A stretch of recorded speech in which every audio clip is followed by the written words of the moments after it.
Morning, family. It's Tasha MAMABEAR Prepping. So you already know what time it is. Get your coffee, pull up. Let's talk about something super, super important. And we're going to talk about grid down, but we're specifically going to talk about 50 things that you should be doing when a major, shit hit the fan scenario happens, a major black swan event, a major grid down event, whatever you want to call it. These are 50 things that you will be needing to do, think about doing. Get a pen and paper, because this is going to be obviously a long list. It's 50 items, and it's definitely at a minimum. Even if I mention something that you're like, oh, I'm not going to do that, it might get your mind thinking about something else that you want to do. Okay, so these are in no order. Okay, so this isn't step 1 through 50 of what you do, but this is to give you a thought process of things you should be thinking about when a major shit hits the fan. Now, some of these at the beginning are to get your mind thinking about, figuring out what level of event is it, right? Is this major? Is this about, is this totally serious? Or is this something that might be minor, only happening to your area, and has the capability of just maybe lasting a few weeks? Okay, so let's get into it. First thing I have is, I said, make communications with anyone not home. So the minute something happens, you guys, let me just get a highlighter so I can highlight these as I go. As soon as something happens, one of the very first things you're going to do is you're going to just make sure, okay, something happened. Where is everybody in the house? And if possible, if at all, making communication with anybody that's not home. So if kids are not home, hubby's not home, grandma's not home, trying to make communication with them. And that means doing it any way you can. Obviously, if it's grid down, maybe there's no power, but maybe the phone lines are still working and you're able to give them a call and see where they're at and tell them to come home. But maybe you're not. Maybe if you don't have some sort of CB walkie-talkie set up, or you don't have a GoTenna, you don't have some sort of chat app that you can use even in a grid down type situation. Like if you don't have those things and everything's a hard down, then obviously you're not going to be able to do this. But when something happens, the first thing I do is I start communicating with people to see what's going on, if you can. So if my internet is up, I am texting, I am finding out where my family members are and figuring out what's going on. Next thing I said, determine length of event. Okay, so again, if the phones are working, I'm calling typically the electric company. Hey, what's going on? How long does this last? And that's where you're going to find out, hey, there's just something going on. It's going to be up in a couple hours. It's going to be up tomorrow. It'll be up when we can get it. Or you might find out, no, this is a hard no. Now, the thing is these things on this list get very hardcore in regards to a long-term event, right? A hardcore grid down event that has happened to the whole populace, not just something that's happened in your area. This is a list for things that has happened to the United States, let's say, or the world, right? Something major. So determine the length of the event. Next is get everyone home. So if they're not home, get them home. What was the plan already to get them home? Do they know to get themselves home? Are certain parents supposed to go and pick up kids from certain areas? Basically, whatever your emergency plan was built around, doing that and getting everybody home. My number one thing when something major happens is, where are my family members? Where are they at? And I want them home ASAP. No ifs, ands, or buts. I want everybody home. Next thing I put, assessing the situation, right? So you're assessing basically how long of an event is this? Is this that major? Is it not that major? You're talking to neighbors, you're seeing what's going on and trying to figure out what has happened. Okay, so you're just basically taking a minute to assess what is going on. All right. Next, I have make contact with long distance family. Again, if you can make communication with long distance family, do that at this time.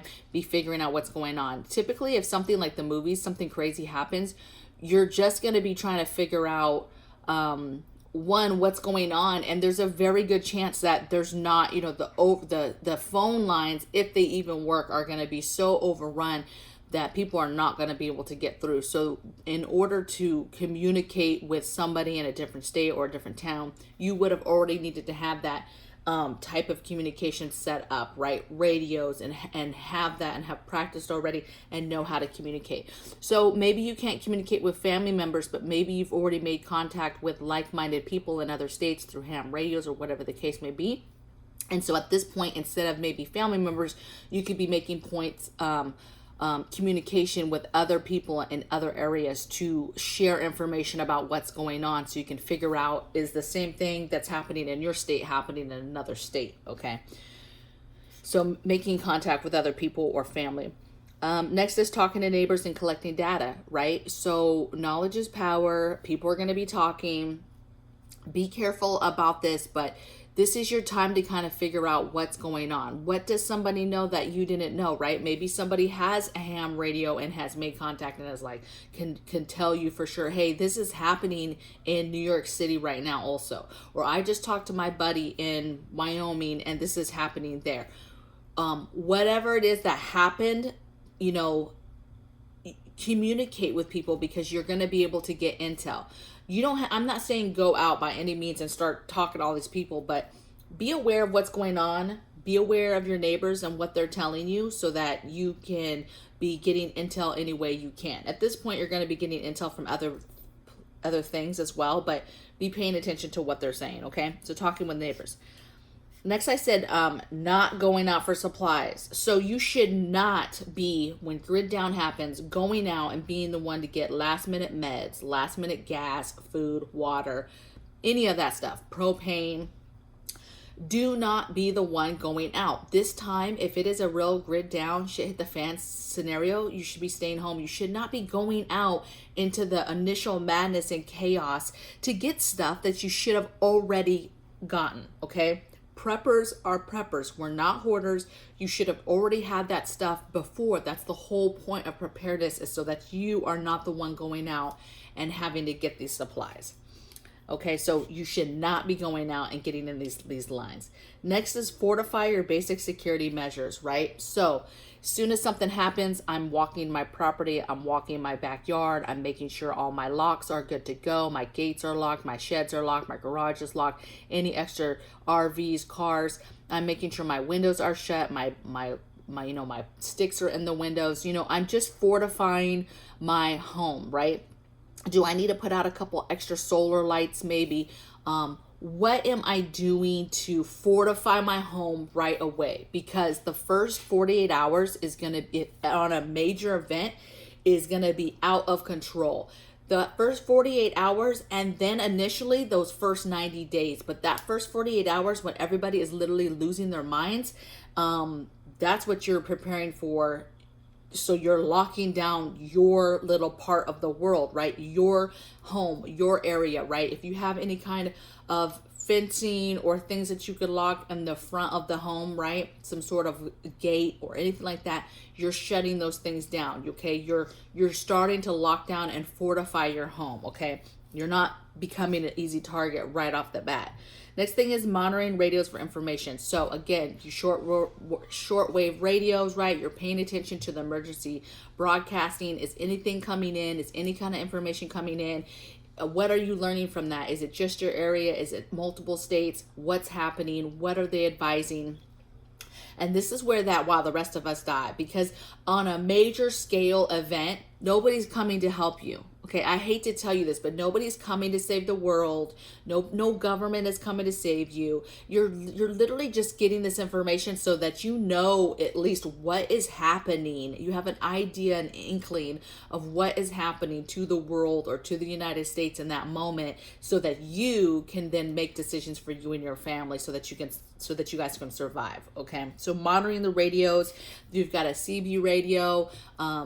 Trying to see if you can get some comms on that, ham radio, obviously, any kind of walkie-talkies, figuring out how you're communicating, at a minimum shortwave radio that you can get emergency broadcast information hopefully in, okay?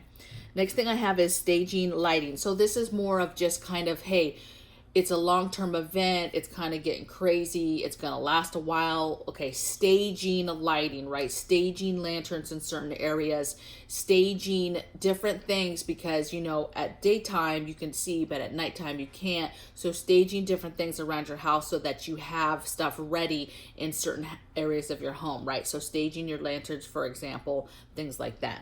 Next thing I said, staging your cook area. So where are you going to be cooking at? Again, staging and kind of having things ready before dark comes. You know, what you don't want to be doing is trying to cook in the dark and you don't have things set up. You don't have your, you know, your throwaway utensils and your pans pulled out and your fuel and your cook source, and you don't have those things kind of pulled out ready to go. Now, those things you should have organized in a way to where you can easily get to that stuff. But at this point, you know, hey, it's off grid. We're going to be cooking meals clearly off grid in some capacity. What am I doing, right? Where am I setting that up at so that you are almost prepping so that things are easier? You're thinking, you're pulling out your menus and you're thinking already about the very easy, quiet meals that you can make, okay? Somebody talked about cooking too. So just real quick, a tip. Somebody was talking to me in one of the videos recently, and they were saying, you know, Tasha, what do you do when you have to bring, you talk about having to bring food in and cook indoors, and how do you do that safely and all that stuff, but and smells. And one tip I gave this subscriber was, when you're cooking too, don't add your seasonings while you're cooking something so that it's aromating. You're going to make sure that you are seasoning stuff after it's done being cooked and taken off the heat and actually in the bowl or plate or whatever you're serving it in, and then it can be seasoned. Okay, you just be careful with the smells that might be coming from cooking. Okay, cooking something. All right, next thing I have is consolidating down your rooms, right? So for the sake of heat and having to heat a whole house versus heat a couple rooms or one room, and same thing with AC. So light discipline, heating, AC, all that good stuff. You're going to be consolidating down to being in, your family being in 1 or 2 rooms of the house, the great room of the house, so that you can consolidate that heat. Because now if you're in somewhere cold and you don't have a way to really heat your home, or you have an alternate way to heat your home, you want to have that condensed down so that you can not exhaust your resources for that source, okay? Next thing I have is possible staging your toilets, right? So at this point, you know, how's the sewer system? Is it working? Are they backed up? Are they still working just fine? Or is it a capacity where you're having to add your own water now, but you don't have the extra water for that because that's now, you know, tapping into your drinking water? Whatever it is, you need to be figuring out at some point, what's the toilet system, and bringing out that stuff if that is something that it needs to happen, you know, soon, right? Is the city coming around and letting you know, hey, the toilets are going to back up, do not use the toilets, and so you're pulling out your emergency toilets? Or is everything working still and you're fine? So be thinking about emergency toilets and possibly staging them and getting them ready in case you need them in the future. Next thing I have is monitoring your neighbors. So just watching and paying attention, right? Watch what they're doing. Are they leaving? Are they going?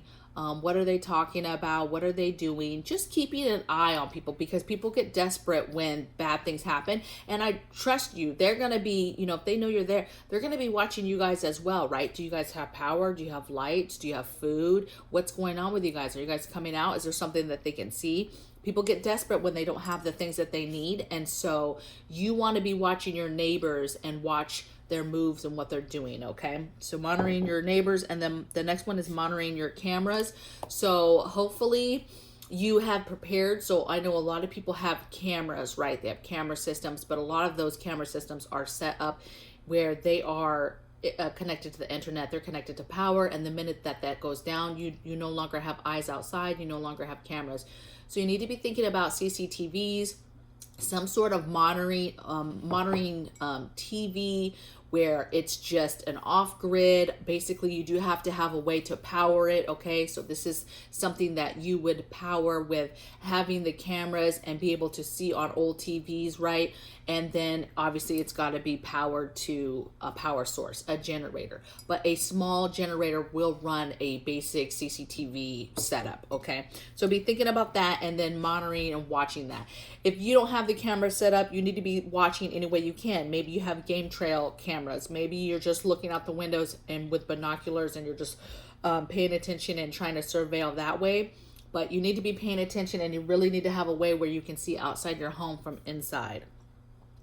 Next thing I have is harvesting all food all your food that is ready and preserving it. So you might get to a point where, hey, you have a little harvest, you have a little farm, not really farm, but you have a little garden, right?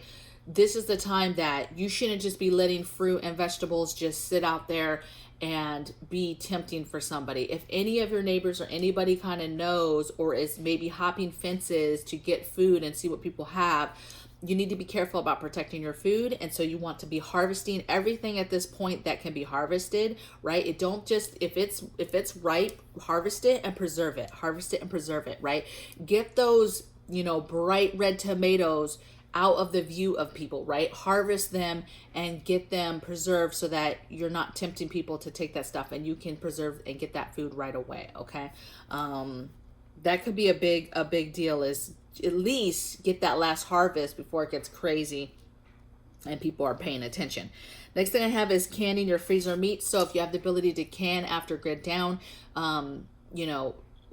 whether you have a way or a plan where you plan to power, let's say, freezers and food and stuff, at some point you exhaust that, or it becomes, this is too much to have to generate the generators, the solar generators, whatever the case may be. You should have a plan for the day that you're not able to power that freezer, whether that's day one or if that's several days into it, and canning all the things that you can and getting them preserved and shelf stable right away. Okay. So a major grid down within that first, week, we have a way to power freezers, but I'm going to be canning a lot of it right away, just so that we don't run into any issues where all of a sudden a mistake is made or something doesn't work and now we lose everything that's in the freezer. Okay, so we will be dropping down the levels in the freezers right away by trying to can some food up. Okay, next thing I have is having a generator schedule. So when's the best time to, let's say, recharge a solar battery bank, solar generator, right? When is the safest time to do it outside? Where outside would you do it? Is it visible to neighbors? Will neighbors see that, wow, they come out every day and they're, charging their solar generator, or is there an area or a way where you're able to come outside and do that without neighbors seeing you do that, right? And see that, oh, they have a generator that they're charging every day. Okay, they're powering stuff. They have some sort of power. So knowing your generator schedule, when it's going to work for you, how long does it take, and where outside can you do it where it's safe. Okay, so get generator schedule. Next thing I have is blocking your windows, right? So at this point, light discipline at night. What do you have over the windows to protect the light so that neighbors can't see? You have lanterns, or you have some sort of string of lights, or you have a generator in here running lights, or whatever the case may be. You might be doing this already because of keeping the heat inside the home, right? But light discipline, keeping heat inside, even keeping the coolness inside, but you're gonna wanna be blocking your windows so that people cannot see inside your home and see what you're doing. Next thing I have is bringing in what garden items you can. So listen, I get it. Not everybody gardens in containers. If you're able to bring some small herbs or garden stuff in, bring that stuff in if you can. If you don't have room for that stuff, then you just don't have room for that stuff. Maybe that you have some stuff literally out front, but you're going to move it to the back where it's a little bit safer and out of view of people. Maybe it's in the back, but you can move it behind something or in a garage or shed or whatever the case would be. Basically, protect your garden stuff as much as you can and shield it from people seeing that, oh, they have a garden and they have ways to grow stuff. I get it if you have rows of food that are in the ground that you can't just pick that up and take it inside. I understand that. I'm saying for those of you that can do that, think about how you would do that. Okay. Next thing I have is deter measures. So decluttering, solar lights, locking stuff up. So again, keeping everything locked up. I'm not saying declutter to where it looks so nice and fancy and it looks like somebody's living there and maintaining it. What I'm saying is declutter anything that you had that was valuable, that could bring somebody's attention to, oh, look, they have that and I want it and I'm going to go over there and I'm going to get it, right? Declutter and take anything that looks to be of value away from the eyesight of somebody walking past your house or your home, okay? Solar lights, right? There might not be power, and I'm not saying even get the solar lights that are on the side of the house, but those as well, as long as it's very known, because what you don't want is your whole house is lit up and then people are like, oh, they have power, when really you don't have power. You just were smart enough to get some solar lights all around your house. You can get those, but even if you don't want to bring attention like that, even the little garden solar lights are nice because it kind of lights the path. It kind of lights the home a little bit for security measures without blasting like, oh, it appears like we have power when we don't. Like those are very like that people know. Those, the ones that are in the ground, that's solar, that's why it's on. And so that's what you can utilize so it doesn't appear that you have power even when you might not. Okay. Start your rationing plans, your food, right away. You should be starting your rationing game plans on cutting back your numbers of meals your family is either eating a day, or scaling back the meal size itself. But you should be employing your rationing plans as soon as grid down happens, you guys. Next, I have go over emergency plans, right? So grid down, it's happening, you're there, you bugged in, but you should be reviewing everything depending on what happens, right? So maybe we were attacked, maybe whatever, but then the game plan changes because your area or too close of you gets hit by nuclear warheads or something, or biological. Anyway, you guys, another scenario basically happens, right? And then you're having to flee or leave. You just kind of need to be thinking in your mindset, what else could happen, and what could happen that would actually make you have to leave, and what can you do in that moment to actually prep things and get things ready in case you guys had to go from we're definitely staying in to, oh no, we have to leave now, and prepping the car, prepping the preps you would take, and being ready to do that. Next thing I have is carry defensive tools. So at some point it's going to get serious and your defensive measures are going to go up through the roof, meaning you're going to get to a point where you're actually carrying your defensive tools on you, right? You are strapped, you're ready to go, you have your items on your person, okay? The whole time, okay? So defensive tools on you at all times, you're carrying them. Next thing I have is stage your defensive tools. So every room, stage so that you have a defensive tool in every single room of your house, different locations of your property, so that if you get caught off guard or whatever happens, you have defensive tools everywhere, not just on you, but all over your house and property.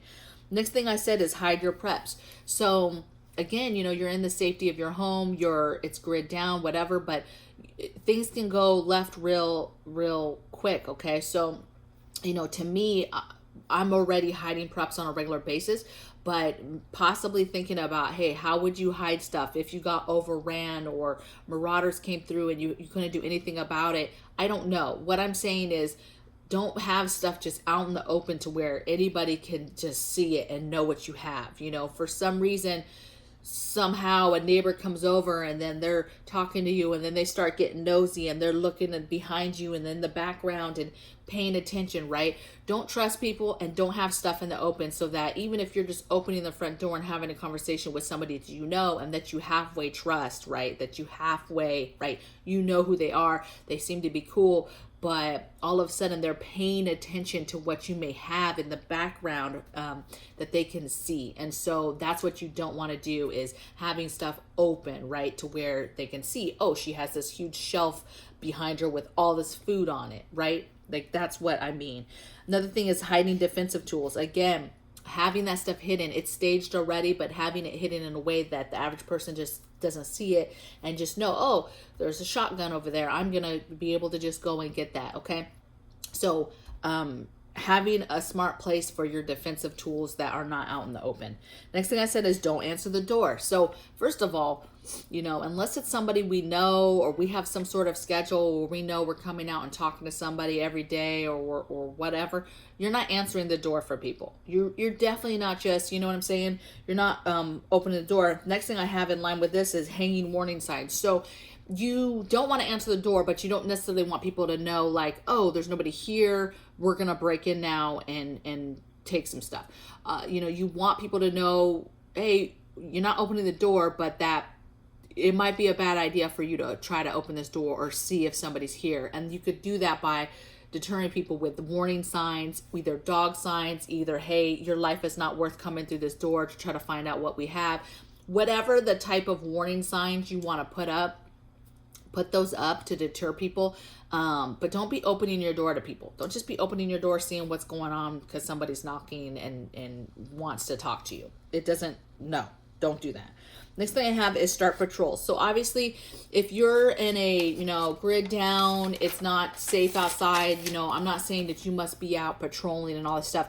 But when I say patrolling, maybe you've worked out something with your neighbors and your neighborhood watch and you guys are doing some kind of patrols, but, or maybe you're on a piece of property, you've got some land and you're able to go out and patrol it in a safe way.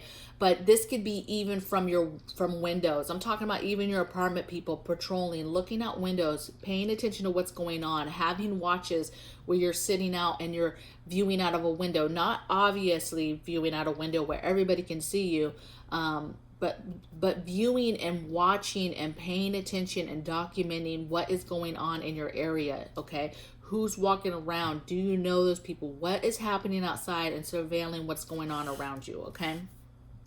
Next thing I have is go gray man. So again, this is quietly.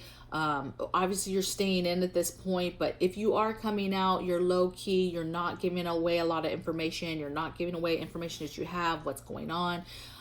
If you're having to go out for some reason, you're doing that in a low key manner, not bright colors. You're blending into your surroundings, right? And you're kind of molding into the background, right? I'm just another citizen that's going through this situation just like you. Your neighbors, we're the same as you, right? We're struggling just like you. This is hard. This sucks.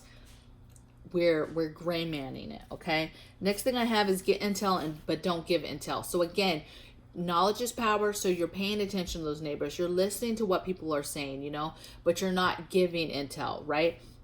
All the time, neighbors tell us stuff, and it might be something that gets you excited, that you're like, yes, man, we have the same thing in common, or I like that, or whatever.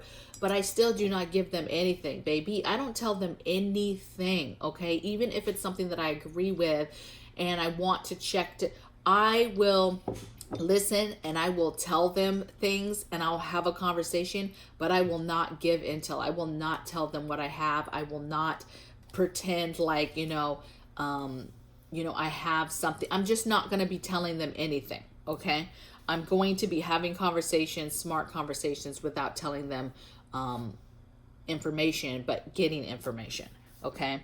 Next thing I have is don't share or barter right away. So you're not there to save the day. You're not there to barter. Hey, let's get into this. It's the grid down. I need this. I need that. No, you should be buckling down and dealing with what you have, right? You prepared. You should not be hurting, right? And you shouldn't already be in a situation where you're like, I need this or I need that.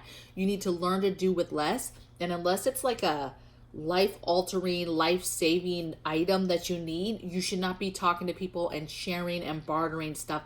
That is for long term. That is for later on in life. Don't be right out the bat, you're bartering people like, oh, I got this. Do you have this? No, do not be doing that. And don't just openly share stuff. And I know that's going to be hard, okay? Especially if you're Christian. I'm a Christian, it's in our DNA, you want to be able to help people. You don't want to see people suffer, okay? But at some point, hard decisions are going to have to be made where you're there for your family, okay? And for their survival. And you need to make smart decisions and smart moves. Next thing I have is don't touch anything dead, okay? I don't know how many movies, shows, whatever I've watched. People are just like all around dead people, touching dead animals, in water, and getting in standing water with dead people. Like, don't touch anything, okay? If it's dead, don't touch it, okay? Unless you have a bona fide kit to, get rid of a body, take items off of a body, label a body, take their ID, things like that. Like a cadaver kit, do not be touching bodies because you will get disease, you will get sick, and you will die, okay? So do not do that unless you are already prepared to remove bodies, to take care of bodies, to move bodies. Don't do that, okay? It's very, very dangerous for your health, okay? That's why when something happens and people start dying, and then all these movies where people are like walking around and... No, you're not, in real life, you're not doing that because you will get a disease. Disease will be rampant and you will get sick and you'll die. So you just do not be around rotting corpses and dead bodies. Okay. Next thing I have is move your car. So this could possibly be, hey, move your car to the backyard, right? This could be, if you can't do that, this could be just moving your car and turning it sideways in front of the front door or in front of a big window, right? Just another barrier between you and whatever. So there's different things that you could do in regards to cars. So figure out kind of what your game plan or where you would plan to put your cars, to help a protection measure or to hide them, not really hide them, but to get them out of view. It's just another car that somebody can break into and try to get something from. So just take a look. Okay. Next thing I have is board your windows up, right? So there's a boarding windows from the inside. You can also do it from the outside. But again, something major has happened and it's apparent you're going to board up your windows. That could be a thing. Next thing I have is set up long-term outhouse. So again, this is long-term. This is lasting a very long time. You know, your emergency toilets are expended. They're done. There's no more of that. Now we're getting to the point where, okay, I'm going to build an outhouse and I'm actually going to dig a super deep hole in my backyard because shit has hit the fan. It's literally a super grid down. Like nobody cares that you're digging an outhouse in your backyard at this point because it truly is like, you know, the end times. Okay. So at this point, what's your long-term toilet situation, right? Building an outhouse, figuring that situation out. Next thing I have is setting up your long-term storage or showers, right? So at first, right, if you have not stored water, you don't have a whole lot of water, you're going to be doing baby wipe type showers and cleaning and staying clean. But if you're somewhere where it rains, you can catch water, you can have water to be able to take showers or some sort of maybe even heating up bath water, whatever the case may be. But setting up your long-term hygiene shower area. Okay. Again, short-term stuff. This might not even be an option depending on your water situation and what you're able to do. You might be doing baby wipes till the end of time if you're somewhere where there's no water and you only have the water that you prepped. And at that point, you probably trying to migrate at that point so that you can get somewhere where there's some water. Okay. Next thing I said was ride quietly through the dying time. So if a true black swan event happens, a true grid down long term, I'm talking about the world is affected or the United States is affected, you're going to be quietly riding through the dying time. There will be a time where a lot of people are going to die. Okay. A lot of people are going to die for various reasons. And so what you want to do is just making sure that you're just chilling. Okay. You're staying in your house, you're minding your business, and you're not out in that chaos. You're not out in the rioting. You're not out in all that madness that's happening that people are getting hurt and they're dying. Okay. Don't be in that. Just ride it out quietly in your home. Okay. Next thing I said is employ hardcore door measures. This would have been a little bit earlier, but you know, hey, if you guys are really truly digging in and you're not really going outside and talking to neighbors and you're really not going out a lot, like you're in an urban environment and it is not safe to go outside, you know, you're barricading your door, you're putting in your longer, fortifying measures, right? Maybe it's braces with a board with a 2x4. Maybe it's, you know, some sort of heavy furniture in front of it.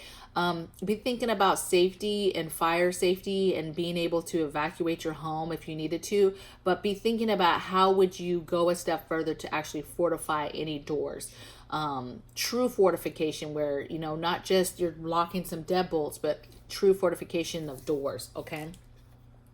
Next thing I have is hide any water catchments. So if you have water catchments in your backyard, you know, what can you do to secure those or to maybe not make them so visible to neighbors or people walking by or driving by, or, you know, try to figure out how you can manipulate those, or, you know, if you can move them where they're kind of indoors, maybe they're indoor in the garage and you move it, maybe it's some sort of fencing or some sort of, you know, camouflage that you can throw over it. Basically think about ways that you can be hiding your preps and hide things that are survival things like water catchment in your garden and things like that. Okay. Next thing I have is determine your kiddo hideout. So again, if you guys get overrun, marauders, something bad happens, bad people show up at your door, having your hideout location of where your kids are going to go and hide out to see them through whatever situation happens, okay? Next thing I have is ration your emergency supplies, so your batteries, your fuels, your things like that. Don't blow your wad right at the beginning is what I'm saying, right? It's grid down, and then you bring out all your toys, all your survival items, and you're just hardcore, just got everything going. You know, you got all your generators going, all your different types of lighting and lanterns and this and that, and you got fuels for this lantern and fuels for this, and you got batteries going in this. Like, level that out, right? When something first happens in this house, we do not take out anything Gucci. We are doing with very minimal items. We're dealing with flashlights. We're dealing with the very small solar type lanterns, right? We're not pulling out the high lumen nice stuff. You know, we're not pulling out generators with the lights. You know, we're not doing that.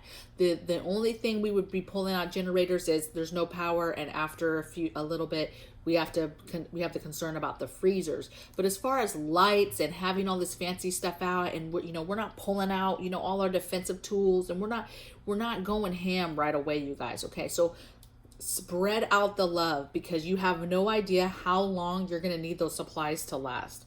Next thing I have is write down, this is again long-term stuff, but writing stuff on your car, like literally there's no gas, right? Or, hey, dead people inside, if there's a virus going on. Anything that you can do to deter people from your property, right? Spray painting, there's no gas in these cars. Or,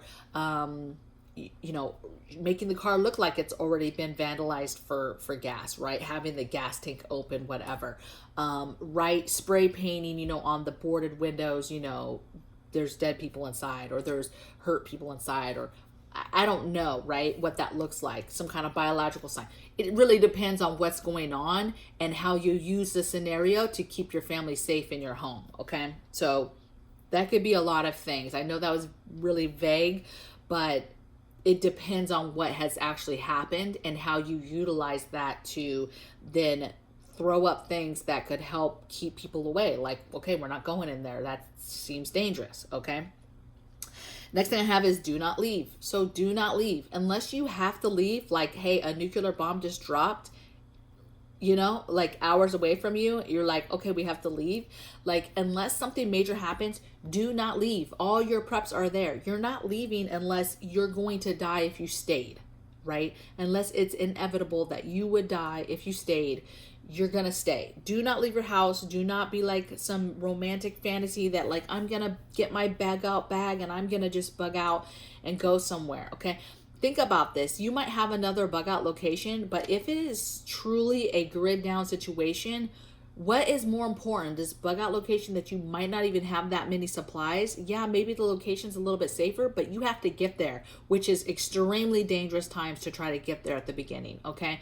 And so a lot of times it is safer to just stay where you're at. Dig in, fortify where you're at, and be safe. Next thing I have is don't venture out for the first 90 days, right? It is a dying time. People are going to be dying. Disease is going to be happening. Chaos is going to be happening. Pillaging, murder, all these bad things are going to be happening. And so I would not even be beginning to venture out. And there's really no need to venture out. But at some point, if it's truly the end of the world, at some point you're going to leave your home, right? And see what's going on in the world. But I'm not doing that anytime soon, okay? I'm not doing that in the first 30 days, 60 days, 90 days. I'm letting it all die off. I'm letting it all the drama happen before I even begin to get to that point, okay? Next thing I have is continue to grow food outside, inside, wherever. So again, you're going to continue to grow food as much as you can. Do what you can indoors, outdoors, in your garages, in your sheds. But put those seeds in the ground and get them going. Again, this doesn't work if you're somewhere where there's limited water and you're not able to get your hands on water and you no longer have water coming out of the tap and things like that. You might have to migrate because there's no water. You can't grow something if you don't have water, unless you have a pretty good rain season where you're going to be able to catch water or have rain coming down and watering plants on a regular basis. But again, you've got to be able to catch that water if you have some sort of vertical gardens or something growing indoors, right? In a garage, in a shed, in your house, you're gonna have to be able to get water to be able to water that stuff and keep it alive. Next thing I have is bring your animals inside. So again, if you have some chickens, if you have quails, if you have animals that can be brought inside, bring them inside, right? Let's just say I had some chickens in the backyard. Let's just say I had 2 or 3, or let's just say I had some meat rabbits. Figuring out how you bring those indoors. How do you bring them in your house? Can't bring them in the house? How do you maybe bring them into the detached garage or the garage aspect, right? How do you bring those animals in to keep them safe so that people do not know that you have them or see that you have them? Obviously, if you've got big animals, this is harder, but maybe you're on a farm or a homestead where you're able to bring them inside a barn or inside a structure where normally they are outside. Maybe you have a couple pigs or something, right? Goats or something, and you have them typically outside, but now maybe you've got them in some kind of barn or structure that, you know, again, it's keeping them out of eyesight of other people, okay? Next thing I have is move garden and conceal garden. So again, I just talked about this a minute ago when I was talking about something else with moving your garden. If you can move it, obviously if you have containers and you're able to do that, it's a lot easier. But some people, obviously it's in the ground, you can't do that. So then maybe figuring out a way to conceal it. Maybe you have a garden in a little area, but you can conceal it. Maybe you have a greenhouse, but you're able to put some camo wrapping over it, or somehow you're able to just deter the fact that, hey, we have a garden back here. I don't know what that looks like and how you do that. I have a couple ideas, you know, but figuring out how you can deter people from taking from you is really the main point. And then my very last thing, you guys, is find your entertainment piece, right? Find your joy, because if you're all of a sudden you're living life, you're going outside, you have these freedoms, and then all of a sudden you are in a lockdown, grid down situation where you are stuck in your home and you have kids, or even you don't have kids, you have to figure out now how you guys would entertain yourselves. Remember, you're talking about a world where there's no more gaming, there's no more TV, there's no more entertainment as far as technology, and now you have a family, everybody who has to find their joy and has to find their entertainment in reading books and playing games. And what are you doing to entertain yourselves in your home? Okay, because that's going to be a killer, because again, I talk about the dying times, and you have a lot of people that are not even going to be able to handle how to find their entertainment joy, how to find their everyday joy in this crazy times.